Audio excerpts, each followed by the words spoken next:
Man, this G1 is just getting better and better.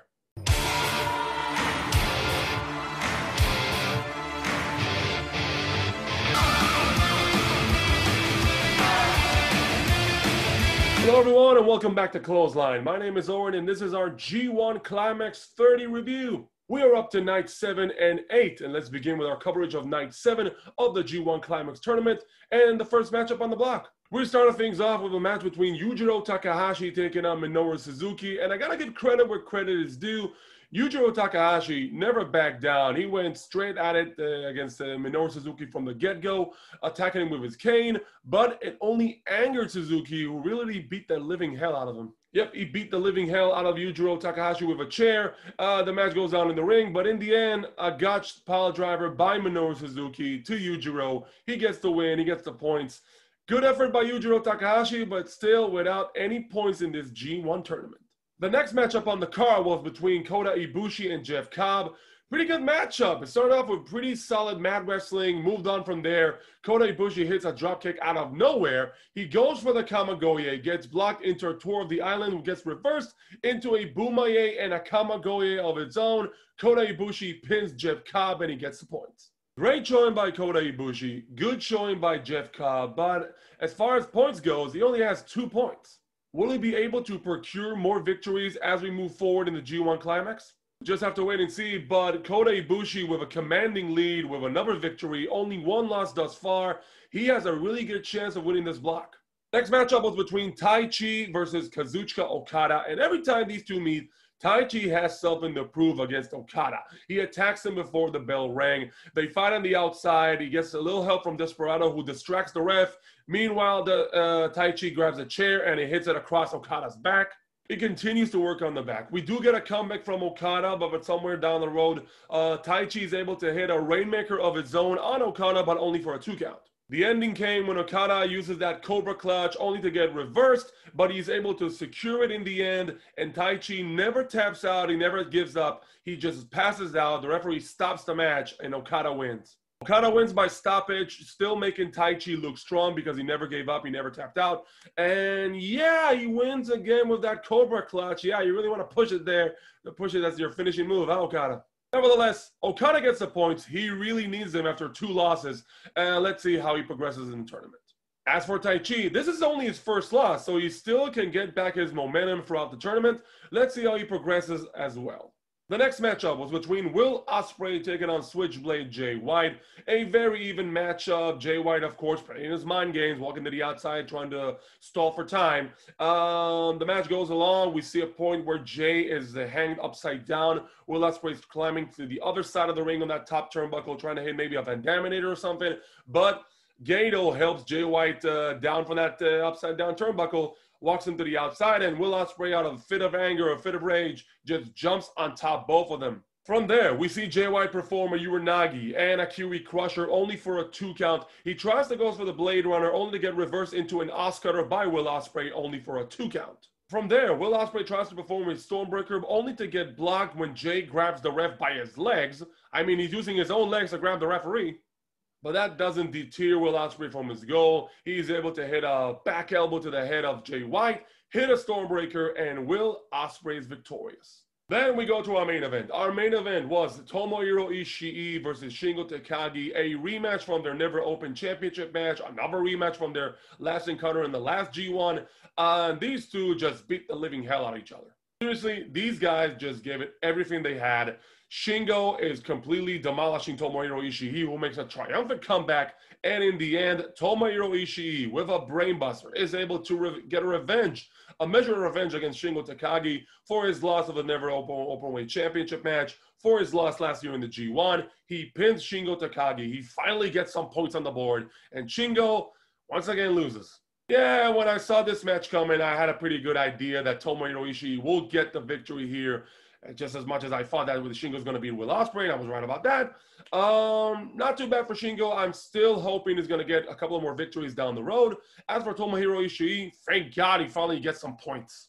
Overall, not a bad night for the A block. We see the scoreboard starting to change up a little bit when the people who were taking a commanding lead now taking losses. The scoreboard is beginning to get a little bit heated up, and it just Makes you wonder who is going to win the A block. That was night 7. We're moving on to night 8. The B block starts with a match between Juice Robinson and Toru Yano. And finally, the curse is lifted. The streak is over. Toru Yano finally loses to Juice Robinson. He finally loses in the G1. Juice Robinson is able to prevail against every little trick, every little dirty technique that Toru Yano tries to apply during the match. He's able to overcome, and Juice Robinson defeats Toru Yano and gets the points. So yeah, the streak is over, and I'm just keeping my fingers crossed that this will be the beginning of a new streak for Toru Yano, with which one he loses. What? I just don't like him. The next matchup was the shortest match in the tournament thus far, when Zack Sabre Jr. took on Hirooki Goto. And from the get-go, Zack Sabre Jr. applies his submission moves. He works on Hirooki's shoulder, and Hirooki makes a little comeback, but Zack Sabre Jr. is able to roll him up like he always does, pins him for the free in under 4 minutes, I believe, and he gets the victory. So yeah, a tough loss to Hirooki Goto. He really needed this victory to keep the momentum going. But yeah, Zack Sabre Jr., once again, only one loss thus far, and that was last time to Naido, regains the momentum. He beats Hirooki Goto in incredible fashion. Great match by Zack Sabre Jr. The next matchup on the card gave us Yoshihashi versus Hiroshi Tanahashi, and I gotta give credit where credit is due. Yoshihashi put up a competitive match against Hiroshi Tanahashi. And I gotta admit, I gotta give credit where credit is due, but Yoshihashi looked impressive tonight in this match, and I was almost certain that he might be able to upset the ace, but once again, the ace, Hiroshi Tanahashi, is able to overcome, performs a sling blade and 2 high fly flows, one when Yoshi was standing up and then he was lying down, to get the points in this match. Great showing by both men. In the end, Hiroshi Tanahashi gets the points. Yoshihashi, even with a great showing, is not able to upset the ace. But who knows, he might get a couple of extra wins down the road. The next matchup was an intriguing one. 2 members of Bullet Club, 2 newest members of Bullet Club, when Evil took on Kenta. So yeah, Kenta from the beginning tried to apply a little bit of mind games. He went to the outside talking to Togo, trying to apply that maybe they're in cahoots. So yeah, that doesn't really work. Evil takes a commanding lead throughout the matchup. Near the end of it, the referee is taken out. Kenta goes to the outside and he hits Togo with his briefcase, that US title shot briefcase, hits Evil also on his head, and the ending came when Evil hits a low blow on Kenta, hits Everything Is Evil, and Evil gets the points. Truth be told, this match could have gone either way, but a good match by both competitors, both Evil and Kenta, and in the end, yeah, Evil gets the points. And we come to our main event. Tetsuya Naido taking on Sanada, both members of Los Ingobernables de Japón. And this was a great match. And this was a great matchup. Naido with a commanding lead. There was a point he even hit a Destino, but it got him only a 2 count.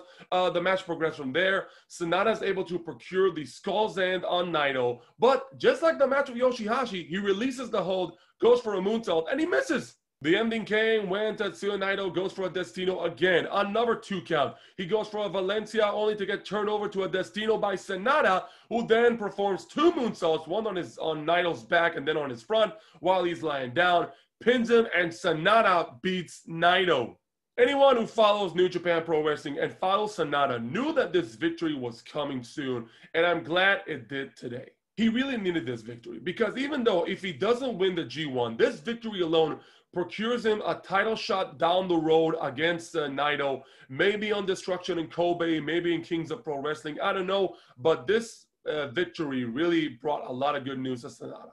After the matchup, Sanada holds that fist to a salute. Of course, Naido returns the favor. They finish the match as friends, and that's the end of it. Great matchup, like I said. First victory for Sanada in the B block, and what a victory it is over the current IWGP Intercontinental and World Champion Tetsuya Naido. He really needed this victory. Naido, I think, will bounce back. He's got Yoshihashi on the next round, so I really think he's going to beat him. And yeah, what a finish to the B block tonight. What did you think about the G1 Climax thus far? What did you think about night 7 and 8? I would love to hear your comments down below. And also, if you want to stay notified when I'm uploading these videos, hit a like, subscribe to the channel, hit that bell notification button. And I'll see you next time on another G1 Climax 30 review.